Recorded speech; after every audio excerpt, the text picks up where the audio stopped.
பள்ளியில் சமத்துவ பொங்கல் விழா.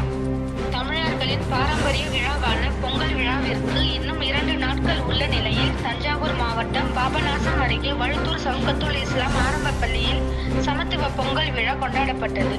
விழாவில் பாலிய முஸ்லிம் சங்க நிர்வாகிகள், கும்பகோணம் கல்வி மாவட்ட அலுவலர், பள்ளி மாணவர்கள், ஆசிரியர்கள் என பலர் கலந்து கொண்டு சமத்துவ பொங்கல் மகிழ்வோடு கொண்டாடி மகிழ்ந்தனர்.